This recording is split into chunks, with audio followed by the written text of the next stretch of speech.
महाराजगंज जिले में आज कृषि शिक्षा एवं कृषि अनुसंधान मंत्री उत्तर प्रदेश सरकार सूर्य प्रताप शाही द्वारा आज जनपद में बाढ़ नियंत्रण और प्रबंधन के दृष्टिगत किए गए कार्यों का निरीक्षण किया गया। कृषि मंत्री द्वारा सबसे पहले शहरी तटबंध का निरीक्षण किया गया।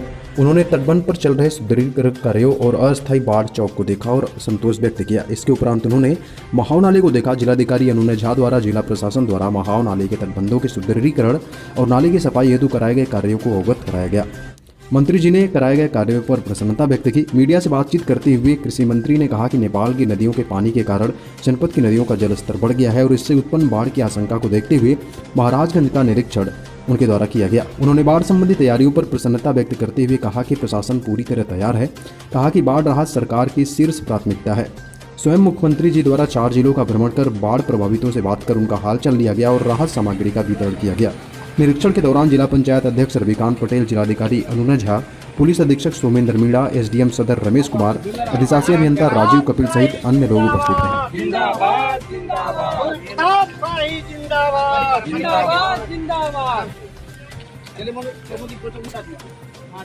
जिला पंचायत अध्यक्ष जी है।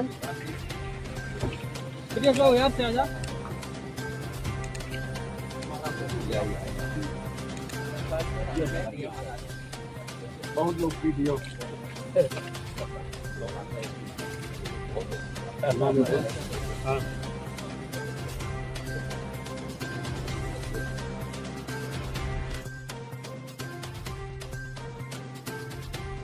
बाढ़ को लेकर किस तरह से आपने निरीक्षण किया है और जो प्रदेश में जो बाढ़ आई हुई है उसको लेकर सरकार के द्वारा किस तरह की? नेपाल में भारी बारिश की वजह से और अपने क्षेत्र में भी बारिश हुई तो नेपाल से एकाएक पानी शारदा और राप्ती होते हुए इधर की ओर आया है, जो वहाँ से कनेक्टिंग नदियाँ हैं। उसकी वजह से हमारे 6-7 जिले काफ़ी प्रभावित हुए हैं और वहाँ पर एनडीआरएफ और एसडीआरएफ साथ में पीएससी की हर जिले के भीतर एक जो कंपनी वहाँ पर कि कहीं पर जहाँ पर आवश्यकता है वहाँ 2-3 कंपनियाँ लगाई गई हैं। मोटर बोट और बड़ी संख्या में नाव भी लगाए गए हैं। कुछ ये बाढ़ की बचाव की चौकियाँ बनाई गई हैं। कुछ जिलों में जहाँ पर आबादी प्रभावित है, खासतौर पर पीलीभीत के भीतर और बलरामपुर के भीतर और लखीमपुर में, वहाँ पर लोगों के शरणालय भी बना करके और उनको लंच पैकेट वगैरह उनके भोजन की व्यवस्था कराई जा रही है। कल और आज माननीय मुख्यमंत्री जी ने, योगी आदित्यनाथ जी ने 4 जिलों का दौरा किया है। कल पीलीभीत, लखीमपुर का दौरा किए थे। आज बलरामपुर और श्रावस्ती का दौरा करके खुद बाढ़ पीड़ितों से मिले हैं, उनका जायजा लिया है और बचाव के कार्यों की पूरी तरीके से समीक्षा किए हैं। उत्तर प्रदेश सरकार बाढ़ के स्थिति के मुकाबले के लिए पूरी तरह से सतर्क है। पूरे प्रशासन को सतर्क कर दिया गया है। जहाँ से नदियों में ज़्यादा पानी आ रहा है और इसी करके दूसरे जनपदों को जा रहा है, उनको भी सावधान किया गया है कि जहाँ पर वो किसी प्रकार की कठिनाई न होने पाए और बाढ़ से प्रभावित लोगों को तुरंत बचाव कार्य शुरू किया जाए। साथ में बंधे और तटबंध का निरीक्षण किया जा रहा है। उसी क्रम में मैं आज महाराजगंज और कुशीनगर के तटबंधों को देखने के लिए आया।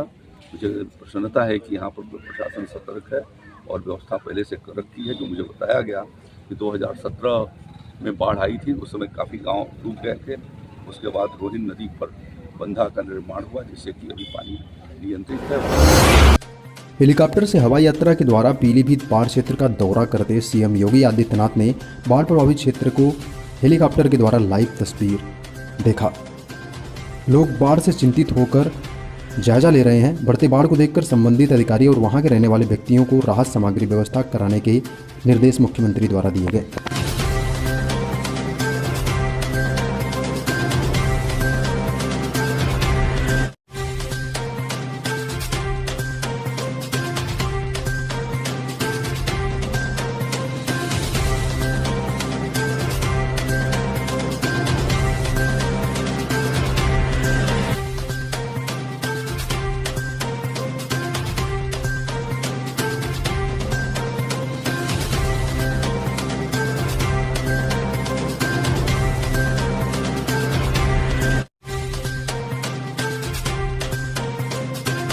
समाजवादी पार्टी के राष्ट्रीय सचिव मनोज सिंह डब्ल्यू गुरुवार को एक बार फिर गंगा नदी पर स्थित गुरैनी पंप कैनाल के दौरे पर रहे। इस दौरान उन्होंने पंप कैनाल को बंद पाया।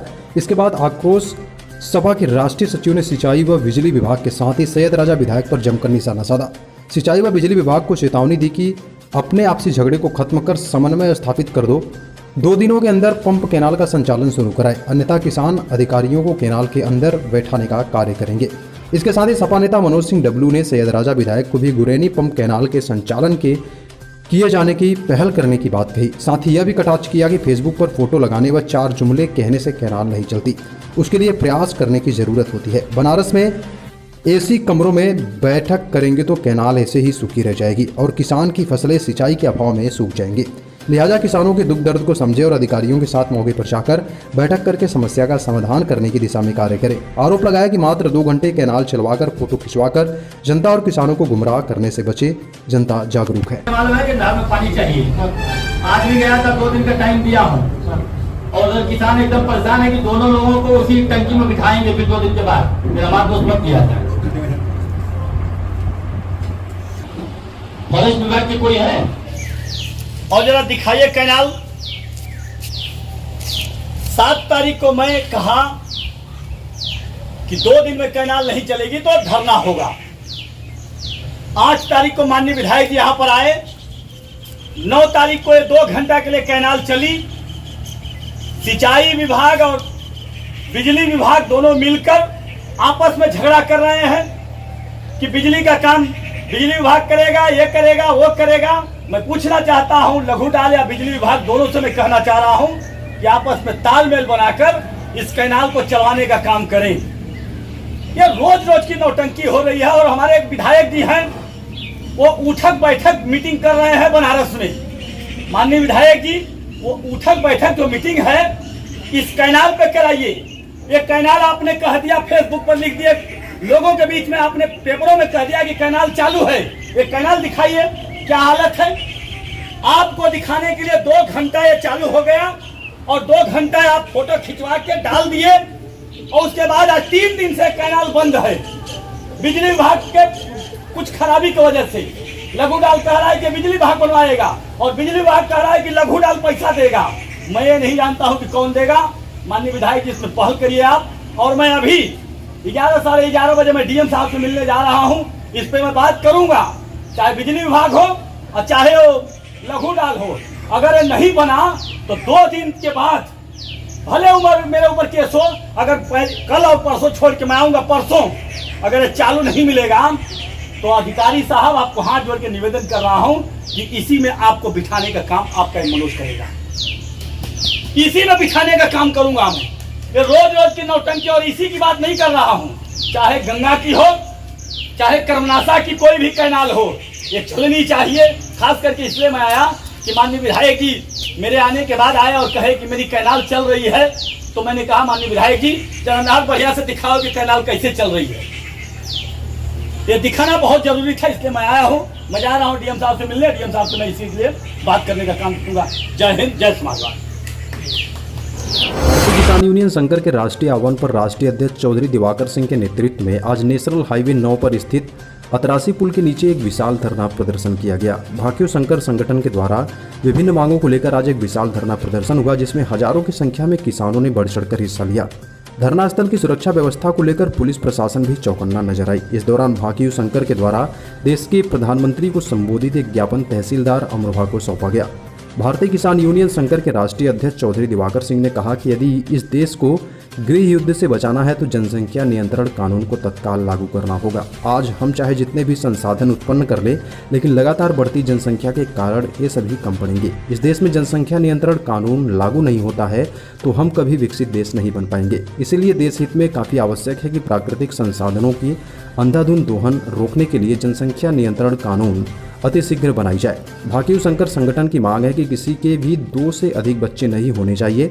यदि कोई इस कानून को न माने तो तीसरे बच्चे पर उसके मताधिकार समाप्त कर दिए जाए और सभी सरकारी सुविधाएं खत्म कर दिए।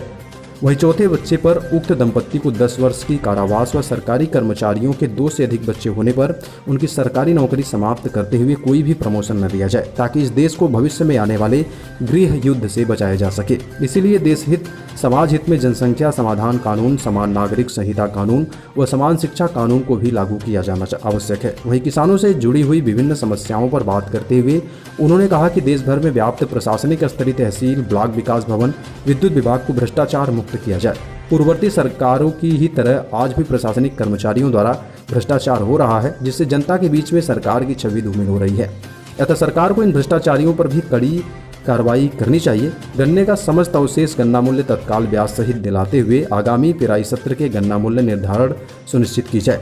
ऐसी चीनी मिलें जिन्होंने आज तक किसानों का कोई गन्ना मूल्य भुगतान नहीं किया है, उनका गन्ना क्षेत्रफल काटकर भुगतान करने वाली चीनी मिलों को दिया जाए। दिल्ली से लखनऊ राष्ट्रीय राजमार्ग पर स्थित जोया टोल नाका नियम विरुद्ध है। नियम अनुसार 60 किलोमीटर के दायरे में दूसरा टोल नहीं बनाया जा सकता, जबकि जोया टोल नाके की दूरी गढ़मुक्तेश्वर टोल नाके से मात्र 32 किलोमीटर है। ऐसे में भी सभी को दोगुना टोल चुकाना पड़ रहा है। इसीलिए जनहित में जोया टोल नाके को समाप्त किया जाए।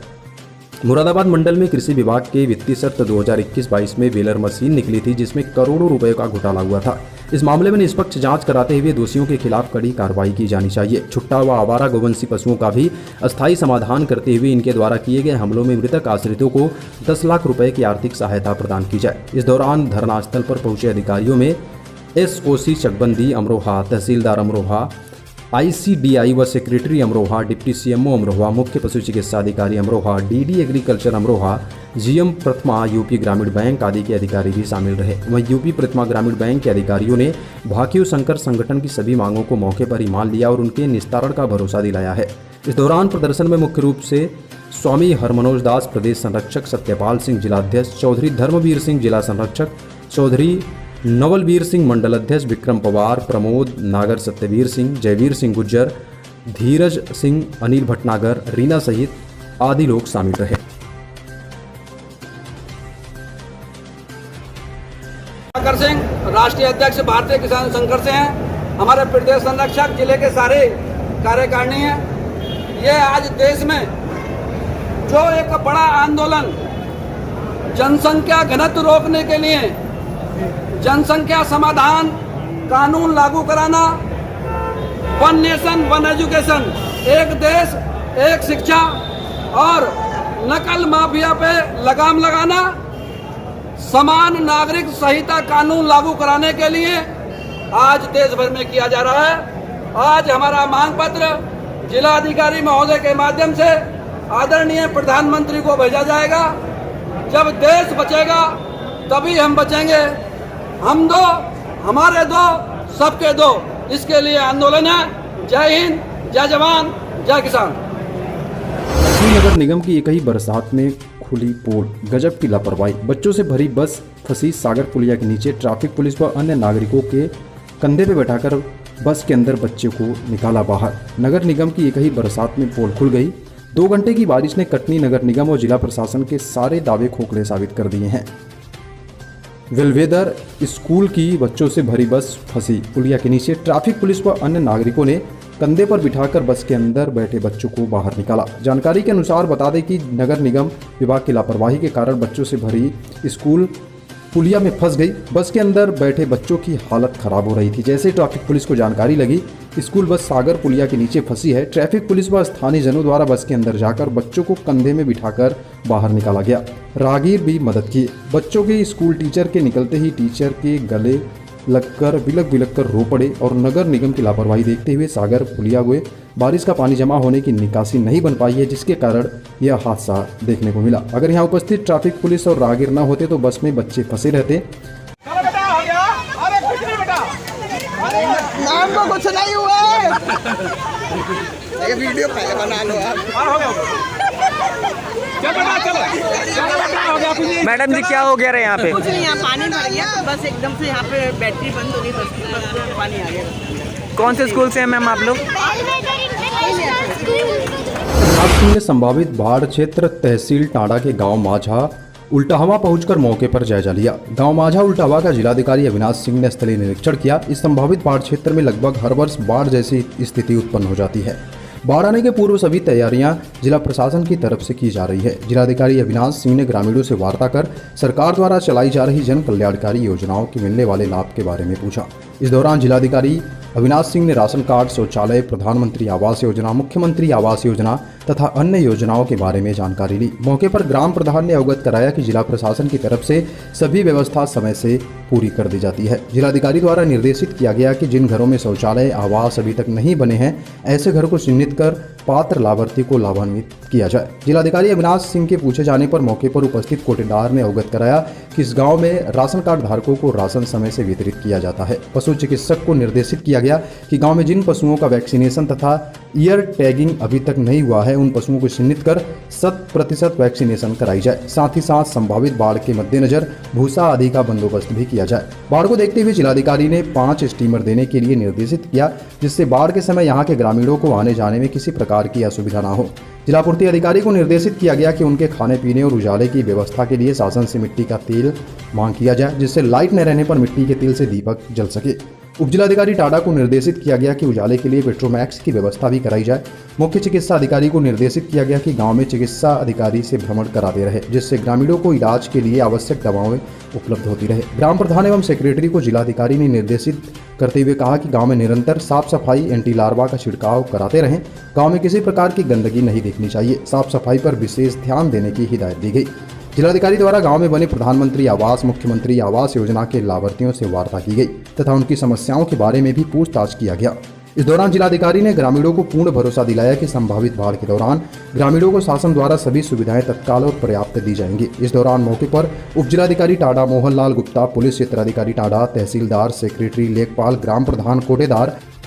जैसा कि आपके संज्ञान में ये है कि उत्तर प्रदेश के पूर्वांचल क्षेत्र में इस वक्त भीषण बाढ़ आई हुई है और उसी के परिप्रेक्ष्य में जनपद अंबेडकर नगर के 2 तहसीलों में, टांडा और आलापुर में, जो बाढ़ की विभीषिका झेलनी पड़ रही है और उसमें भी कुल टोटल 23 गांव बाढ़ से प्रभावित होते हैं। इस समय हमारे यहाँ मुख्य रूप से 3 गांव, 2 गांव जो हमारे कह सकते हैं आलापुर तहसील के हैं, माजा कमरिया और एक माजा अजारी करके, और दूसरा ये जिस गांव में हम लोग खड़े हैं ये टांडा तहसील का माजा उल्टावा ग्राम सभा है। तो आज हमारा एक ये कह सकते हैं कि पूरा पहले से ही आने का उद्देश्य ये था कि चूंकि ये अंबेडकर नगर का ये आखिरी गांव है और इस गांव में आने के लिए भी खरवारी वाले जो पुल से आने पे लगभग 1 घंटा से ऊपर गाड़ी से चलना पड़ता है, तब हम यहाँ पर पहुंच पाते हैं। यहाँ आने का मुख्य रूप से उद्देश्य है कि जैसे कि पूर्व में जो बाढ़ आई है उन बाढ़ों में ये गांव पूरी तरह से घिर जाता है और यहाँ पर बड़ी संख्या में जो हमारे करीब लगभग 700 के करीब परिवार रहते हैं और उनके पास बहुत बड़ा पशुधन है। तो आज हम लोग एक बार देखने आए थे कि जो अभी बाढ़ आई हुई है इस एरिया में, जो घाघरा में, उसकी वजह से कहाँ तक प्रभावित हुए हैं। तो हम प्रधान जी के यहाँ बैठकर सबसे बातचीत भी किया है, क्या समस्याएं हैं उसके बारे में जानकारी प्राप्त किया और कुछ जगह पे हमने इन्हें भ्रमण करके भी गाँव में देखा है। तो अभी इनका कहना है कि जो यहाँ बाढ़ आती है कई बार जुलाई के महीने के अंत में अथवा अगस्त में मुख्य रूप से आती है और उस बाढ़ को ध्यान में रखते हुए चूंकि जब गांव घिर जाएगा तो किस प्रकार से उनको टांडा या कह लीजिए तहसील में या अंबेडकर नगर शहर में, अकबरपुर में आने के लिए किन समस्याओं का सामना करना पड़ेगा, उसी को ध्यान में रखते हुए हम लोग ने एक कि इस बार